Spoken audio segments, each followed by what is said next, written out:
This is a Galaxy S23 Ultra and I switched to it from an iPhone. I have two phone numbers. When I use one phone during tests and write in a review, the second number is always in some other device. The reason I have to periodically switch to other phones, but not at this time. This year, the Galaxy S23 Ultra came out on the Snapdragon 8 Gen 2 processor with dual SIM support and eSIM support. If last year you wanted to buy a Snapdragon Galaxy S23 Ultra, then you automatically bought a phone with support for one SIM card, since two SIM cards supported version exclusively on the Exynos processor. This time I inserted two SIM cards into the new Galaxy S23 Ultra and discovered a great feature. A phone with a new modem from Qualcomm switches between two SIM cards on the fly and uses the SIM card of the carrier that is currently better at catching the network as a data transfer. In generally, in those places where the mobile internet used to work poorly for me, now without the effort, I freely download mobile application in matter of seconds. By the way, this feature enabled separately in the connection settings. You may think that there is a little difference between the Galaxy S22 Ultra and the Galaxy S23 Ultra, but I argue that this is in many ways a redesigned phone, although you as the owner may not really notice some changes. If you use protective cases, you will not feel the tactile phone has changed a lot. The case has become more solid and the screen has become less curved and completely changed the tactile perception when using the device. The design of the cameras can be treated differently, but the fact that they protrude minimally from the body of the phone is already a victory. The main problem of current and future flagship phones of competitors will be that the camera blocks of these phones will soon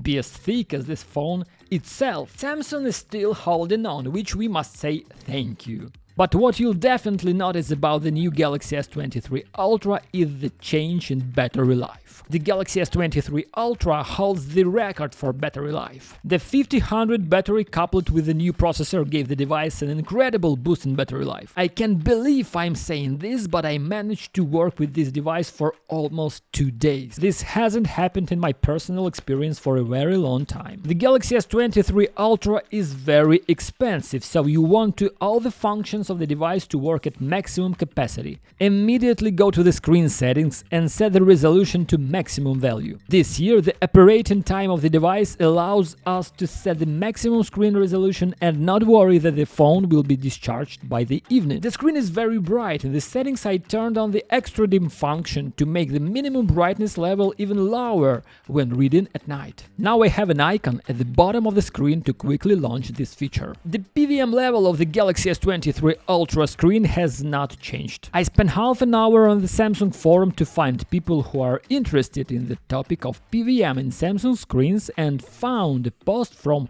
2019 where the user asks if there will be an analog of the DC dimming function in Samsung phone. Nothing has changed since then. Here is my theory why this feature isn't there. Reducing screen flicker affects the color reproduction of the phone, and Samsung has been trying to achieve better screen contrast for many years, so this option is basically not considered. Maybe I'm wrong, but there are plenty of options in the Samsung screen settings to protect your eyesight. Blue light protection for using and reading information from the screen at night. Extra dim, which I have already talked about. Adjustment of color filters, adjustment of color inversion. There is the issue of vision safety has been given a lot of attention all this year. If you have any suggestions on this topic, please write in the comments. Because Samsung screens are the industry leader, there may be some interesting technical sides of the issue that greatly distinguish Dynamic AMOLED from other solutions. The Galaxy S23 Ultra is comfortable to play games. At first, this is a smartphone with the best oleophobic coating on the market, which lasts a very long time. Finger on the screen glides well. The performance of the smartphone itself is excellent, and I bet you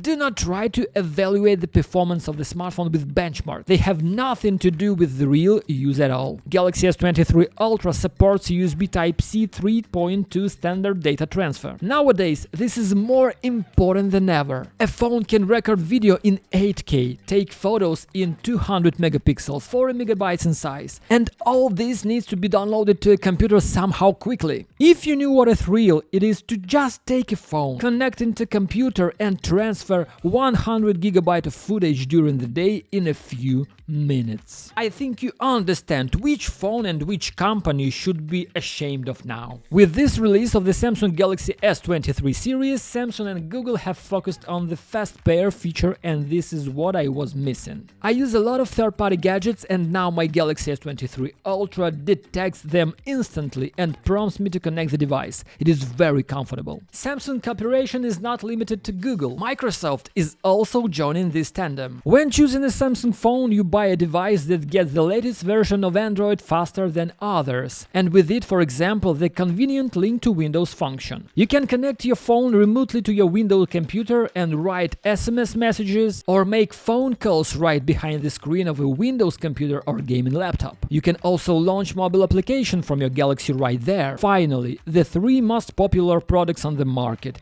Galaxy, Google services and the Microsoft, are combined into one ecosystem. By the way, the new function in the Gallery app, which allows you to separate the object from the background in the photo, seems to be exclusive to the Galaxy S23 phones. By updating your old Galaxy to One UI 5.1, you may not find this feature, which I must say is very useful if you work with social networks and content. The most important update to the Galaxy S23 Ultra's camera has gone unnoticed by many, and that's optical stabilization. This is much better than last year. The phone shoots super smooth videos even without digital stabilization turned on, and the process of shooting with the zoom lenses has become much more convenient, even if you need to shoot the moon at 100x zoom. In general, the phone camera is traditionally cool and can be said to be one of the best. Pictures taken in 200 megapixels mode are very large and heavily files with cool detail, but the phone also has another faster mode, 50 megapixels. This is the golden mean when you want to take a photo during the day with a lot of details, but at the same time it is important to use snapshot speed. I believe that for most users the automatic mode and 12 megapixel photos will still be enough. In this mode the AI improves the photo and you do not need to control the shooting process.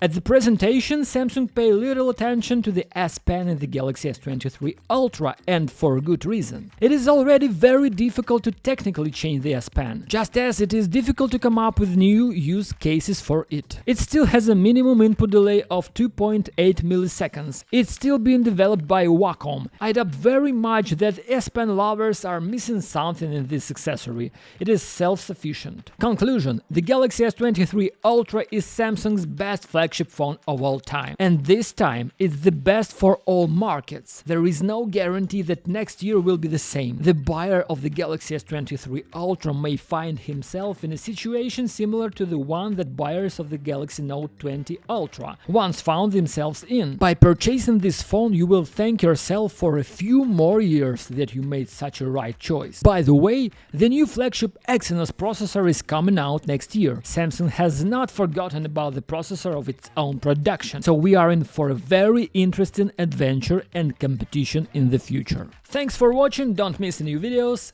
bye!